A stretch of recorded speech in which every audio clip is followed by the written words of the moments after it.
Hi guys! So nagbabalik na naman ang inyong vlogger's friend Ketrol. And for today's video, today is June 2, 2026. Another vlog, another day off. Tuesday guys, naka-off na naman kami ni PJ pero ano lang, hindi naman kami gagala ngayon. Masyado. May bibilin lang kami kasi house blessing yung isang friend namin. So ayan, dahil may time tayo gumawa ng vlog, i-vlog ko na lang yung yung history ko as a nurse. History? Para tanda-tanda na. Yung mga experiences, ganyan-ganyan.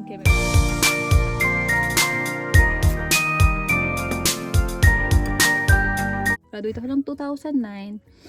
And then, pagka-graduate ko, nag-volunteer sa mga hospital. Kasi during that time, guys, during yung time namin, mga unang panahon, usang volunteer. Pero, ayun nga, uso ang volunteer yun kasi nga, sobrang daming nurses nung panahon na yun guys. Kasi nag-boom talaga ang nurses nun. Papunta rito sa US. Yung ganun, yung mga, yun yata yung time na super open. Nag-open din ng US sa mga nurses, sa mga ganun. So, parang yung mga family mo, parang mag-nursing ka na lang kasi yun yung uso na course nung time namin. So, ayun, maraming nurses na graduate, walang tawag dito, walang space sa mga hospitals. Parang ganyan. So, after graduation, nag-volunteer ako sa mga hospital, ganyan-ganyan. And then, doon na nag-start. Nag-apply ako sa PNP, as you all know.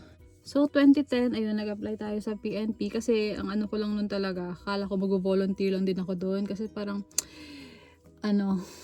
parang yun nga, uso-uso ang volunteer, ganyan. So, napunta na ako ng PNP kahit wala naman kaming kakilala doon. Kakapasan ng mga resume, ganyan, para mag-volunteer. So, napunta ako doon. Kasi nabudol din ako ng isang pulis doon dati. Sabi, same lang naman ang requirements ng pag-volunteer tsaka tawag dito, pag-apply ng pulis. So, pasa ka na lang din. Ayun, nabudol ako. Hanggang sa, natawagan na, nag-training na ng PNP, ganyan. To cut the story short, nag-PNP ako ng 2010. So, hello sa mga kabatch ko dyan, 2010-04, Makisig Buga. So, ayun, naging PNP tayo for 14 years, ganyan. So, 2010, sa PNP kasi guys, required kayo mag-training ng 1 year. So, nag-training ako ng PNP ng 1 year, ganyan. Recruit ako ng PNP Health Service. Ayun, so bumalik kami ng Krami after training sa Kanlubang. Sa Kanlubang kami nag-training. Then after that, parang nung time namin, sobrang dami rin naming batchmates na health service. Ang rule sa amin nun, wow, rule talaga. Ang sa amin nun, lahat kaming mga single during that time is bubunot kung saang region, 13 regions pa yon. Magbubunot kami ng region kung saan kami i-assign. So, luckily talaga, sa 4A lang ako napunta, sa Kanlubang, balik Kanlubang ako. Sama natin sa vlog si PJ. And then, yun nga, lahat ng single, bubulot ko sa ang region. Sabihin mo, naghahanap ka lang ng work, hindi mo talaga target magpulis. Hindi nga, nabudol nga ako na napulis ako. Nawala sa oras. Syempre guys, lang ako noon, 20 years old, balik ko ba sa mga ganap sa buhay, gano'n. So, nabudol ako, naging pulis ako, ganyan. Tapos, ayun, 2011 kami natapos. Tapos na region ako ng 4A. So sa 4A kasi hindi siya hospital. Siya, dispensary, ganyan, parang mga outpatient, ganyan. So ang ginagawa lang namin noon is BP, ganyan. Kapag may mga PFT, kami yung mga medical teams. Pag may mga nahuhuli, kami yung mga medical team, ganyan. Kapag yung kapag yung area na sakop mo yung 4A, kami yung pinapadala, ganyan. So, parang feeling ko sabi ko parang hindi para sa akin yung OPD. Parang hindi sa akin yung OPD, So, during that time, single-singlean pa ako. Kapag off ko, pupunta ako sa sa UN, di ba marami, dikit-dikit yung doon, dikit-dikit yung mga agency na papuntang Saudi. Naisip ko rin mag-Saudi or mag-Middle East during that time, guys. Kasi nga, sabi ko, gusto ko talaga i-practice yung pagiging nurse ko. So, ayan. Apply, ganyan. Nag-exam pa ako nung, yung exam ko nun? Prometrics. Yun, Prometrics. Tapos parang pang Saudi siya. Nurse technician ba tawag nila dun sa ganyan. So napasa ko naman yun. Kaya lang, parang nabuntis na ba ako? So parang na-stop dun yung ano ko. Yung isip ko na mag-Saudi, ganyan. Tapos, bumalik ako na, after 2 years sa Canluba, nabalik ako ng Krame. So sa Krame kasi guys, meron silang hospital doon. Sa mga hindi nakakaalam, may hospital ang PNP sa Krame. So, meron doon yung ano, meron din kaming OB, meron din kaming OB, meron din mga OR, ganyan. So, ano, punta lang kami dito sa Lowe's. Tuloy natin sa Lowe's yung kwentuhan natin guys. So, dito ako sa Lowe's. Bibili ako ng ano guys, ng curtain. Ito, $14.98. Ano to? Sheer curtain panel. Titingin pa ako ng curtain. So, tingnan ko to. 17 lang oh, mirror. Ito, tingnan mo to. Yung sa dulo. Ganda. Sige na, tingnan mo. So, palitan ko yung sa CR nila Ate Baling ng gold. Ito, 17.22 lang. Dati siyang 68 guys. Ito. So, ito guys. Oh. Gusto kong palitan yung ilaw ni Ate Baling. Gusto ko ito. It's either ito or yung... Ang dami kasi oh. Parang maganda to. Wala naman silang choice kundi sumunod, charot. Hindi. Maganda. Tapos gawan ko ng depende kung anong trip ni Ate Baling pag bumalik kami dito. Kung anong gusto niya piliin dun na cover. Diba? Pero ito muna. Maganda. O, nabudol o. Nag-aaway pa kami kung magkano ibibigay niya sa akin. Bili kami itong host mobile para di makalat sa likod namin. $39.98. So, ito yung mga pinagkukuha na naman namin. Madirty. Palitan mo te, yung hindi madirty. So, saan na ba tayo nag-stop doon sa kwentuhan natin? Paano ako naging nurse te? Nasa Krame na. Nasa Krame na tayo. So, ano nangyari pagkatapos? Ayun. So, naging nurse ako. Pero Okay, first nasa part ka na ng ano? Saan na yun? Nasa part ka na ng sa Canlubang ka, tapos nalipat ka ng Krame. Tapos napunta ka sa OB. Oo, tapos ayun, napunta na nga ako sa OB. First experience ko doon is yung sa OB ako guys. Yun talaga yung unang-unang experience ka na hospital na. Sa hospital sa Krame na yun. So, ang tagal ko doon. Siguro, ilang years pa ako doon? Ang tagal ko doon Naka 2 years ako sa Canlubang. 2015. 2014. Bumalik ako ng Krame 2014. Ayun, start na experience ko ng OB. Tapos, ayun, OB. Tapos meron kasing programang PNP na meron silang tie-up with PGH. So, during that time, since OB ako, ang gusto kong specialization ng tawag nila. So, 6 months yun na training sa PGH. So, during that time, ang gusto ko talaga specialization is OB sa PGH. Kaya lang, parang hindi ino-offer yata yung OB ng time na yun. So, nag-back out yung isang in-offeran ng OR. Ako yung pinalit. So, Sus, kaya ka lang naman pinalit kasi wala silang pakinabang sa'yo, buntis ka eh. hindi pa ako buntis nun. Buntis ka no, kay Lupi. Hindi pa ako buntis. Hindi nila alam na buntis ako. So, hindi nila alam na buntis ako. And then, ano tawag dito? So, maraming request yun. Kailangan mo mag-request. Maraming papel na kailangan mo mag-request na gusto mo mag-training ng 6 months, ganyan. Kasi hindi ko pa rin alam na buntis pala ako noon. Parang weeks pa lang yata yun. Buntis ako kay Luca naman.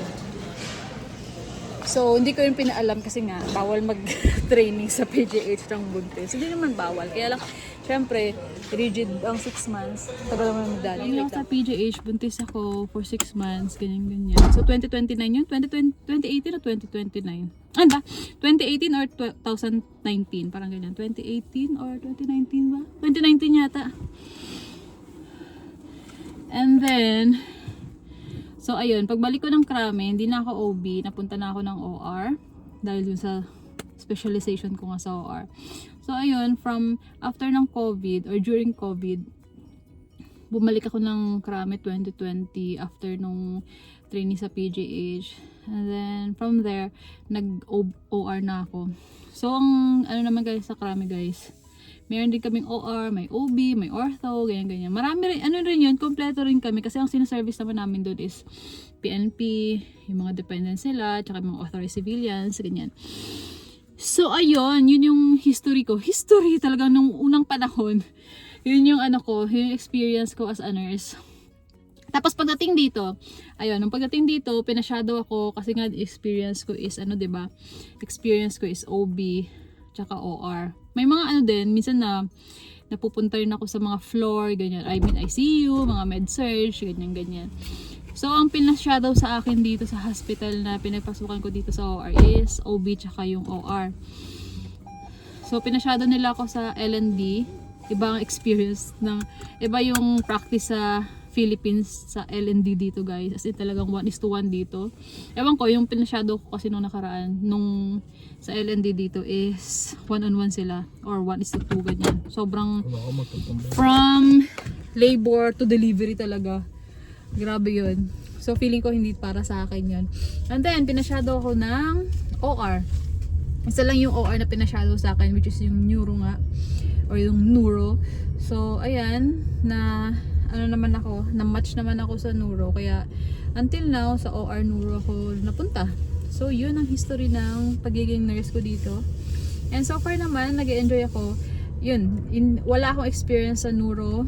Ang experience ko is more on OB, ortho cases, general surgery, ganyan. And may mga ENT rin kami kinikater dati sa Krame. So, pero bihira, ganyan. So, ang neuro talaga, bago siya sa akin. Kaya talagang nung na-match na ako doon, grabe ang adjustment na nangyari guys. Meron akong vlog nun parang yung adjustment ko, ganyan. So, nakauwi na kami guys. Ayan, gagawin ni Daddy yung cortina dyan sa sa window. Daddy, pakita mo nga yung cortina muna. Please. Ayan. So, ganyan. Ang curtains. Yan yung curtains na nabili namin. Tapos, itataas lang namin siya. Ganyan. So, ayan. Tignan natin ang kakalabasan. Tapos, ito yung nabili naming pailaw ni ate later. Kakabit din ni Daddy. Tapos, ito yung bulb. Yan. Mamaya tingnan natin kung anong kakalabasan yan. So, habang nagagawa si PJ dyan ng kortina namin, kain muna tayo. Lunch time, guys. Pagkatapos sa Lowe's, lunch time tayo. Ito, sinabawang baka. Kain tayo. Yan ang buhay namin ni PJ kapag wala yung mga bata. Kung ano-anong mga kinakalkal dito sa bahay. So, ayan. Busy-busy na naman ang lola mo. Make sure pantayan, Daddy. So, ayan na, kinakabitan ni PJ. Usog mo pa. Sa center mo yung white.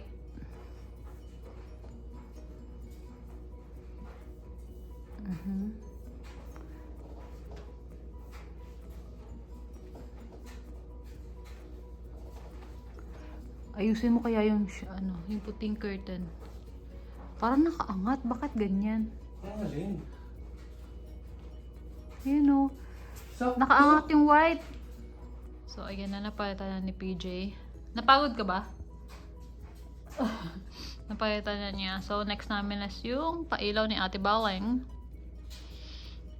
Wala siyang choice kapag ayaw rin namin magsabay talaga ng off Mas marami pa akong utos sa kanya kaysa sa... Kapag upo na kahilata lang ako, naglalaro.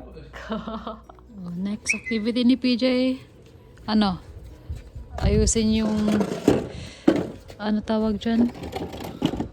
Yung hose dyan sa nabili niyang tawag dyan hose mobile.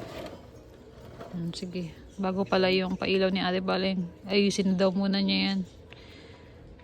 Sige, push mo para maging productive ang araw mo ngayon, Daddy. Busy siya. Nag-aantay lang kami ng oras para bago sunduin ng mga bata, guys. So, habang nag-aantay ng oras, ayan, naggagawa-gawa na si PJ dyan ng kung anit-anit. May lulutuin yata siya mamaya. Mag-ano ka ba mamaya? Magigrill ka? Nilabas na yung niya yan. Ba tawag dyan? Yung box na yan. Perfect! Go! Ayan, gumagana na siya. Ayan, masaya na siya. Kaya na maglinis ngayon dito sa likod, guys. So, another project. Papalitan na ni Daddy yung pailaw nila Ate Baleng. Go, Daddy. Kayang-kaya mo yan. Yun na yung pinalitan natin, guys. Pinatay lang namin yung mga switch sa baba. So, ayan. Nag-electrician na rin siya. Electrician na pala si PJ ngayon. Sasabay ka pa ng off sa akin, ha? So, ito yung tinanggal. Yan yung design niya. Basic lang talaga. Ito rin yung mga vanity lamp sa baba tsaka sa CR namin eh. So, ayan. Pamay na lang po. Charot. Pamay na lang kung sino may gusto. So, ayan siya. Ongoing yung pagpapalit ni Daddy doon. Final reveal, guys. Ayan. Gumana naman. So, yan na ang yan ang ilaw ng mga bata dito. Update. Yan, salamin na lang ang kulang. Ayan. Mas maganda pa CR ng mga anak namin eh. Salamin na lang, guys. So, soft white yung color niya. Medyo may Gusto yellow. mo? Warm blood? Soft white. Ayan o, soft white. So, tingnan natin kung ano masasabi ni Ate Baleng. Kapag napangitan siya, si Daddy ang pumili niya. Pag nagandahan siya, ako ang pumili niya. Sino pumili niyan? Ikaw pumili niyan ba yung Sige. Magre-reklamo yun. So, doon ka na tapusin ang aming vlog for today's video. Naging busy na naman tayo. Napakainit na yun. Sunduin na namin yung mga bata. So, ayun lang ginawa namin. Nag-DIY na naman tayo sa bahay. So, ayun lang. Thank you for watching this vlog. Thank you, PNP, sa aking experience. So, ayun lang. Ba't parang nasaba ng loob mo? So, ayun lang. Thank you for watching this vlog. See you in the next vlog. Bye!